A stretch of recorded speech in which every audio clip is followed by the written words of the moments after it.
अभ्यास 10 उपसभाध्यक्ष महोदय, केंद्र सरकार ने पहली बार यह साहस भरा कदम उठाने का निश्चय किया है कि रेलवे लाइन को उखाड़ने या तोड़फोड़ करने वालों को मृत्युदंड दिया जाए। विराम।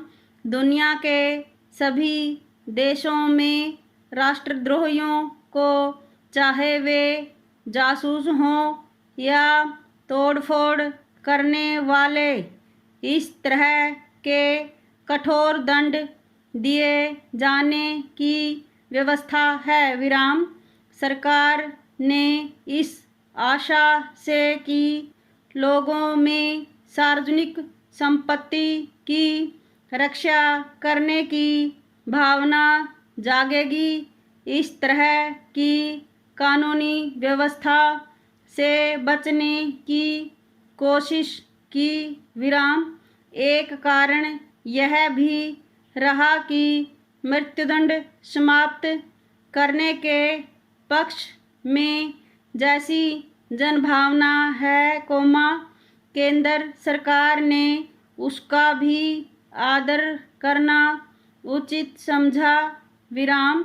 यही वजह थी कि 7 साल पूर्व जब भारतीय रेलवे कानून में संशोधन किया गया, तब 3 से 7 साल तक की कठोर कैद की ही व्यवस्था की गई। विराम।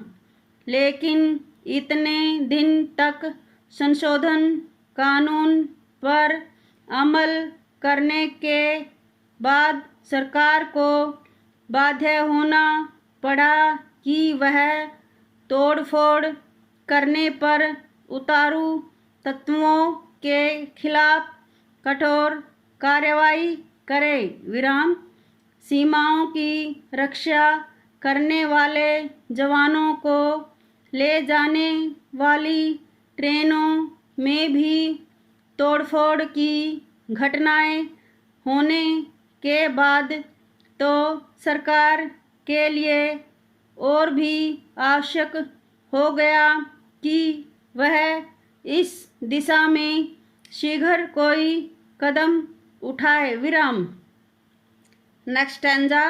रेल दुर्घटनाओं के संबंध में बांचू समिति ने जो रिपोर्ट दी, आवश्यकता इस बात की है कि सरकार उसकी बातों को सामने रखे।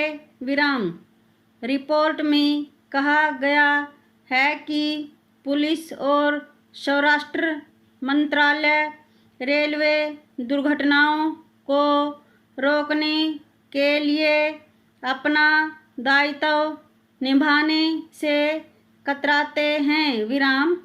रेलवे जांच के बाद जिन दुर्घटनाओं के लिए तोड़फोड़ करने वालों को जिम्मेदार ठहराया जाता है, पुलिस अपनी असहमति प्रकट करती है और जहां यह मानती भी है कि दुर्घटना तोड़फोड़ के कारण हुई, वहां ऐसे लोगों को गिरफ्तार करने में ढिलाई बरतती है। विराम।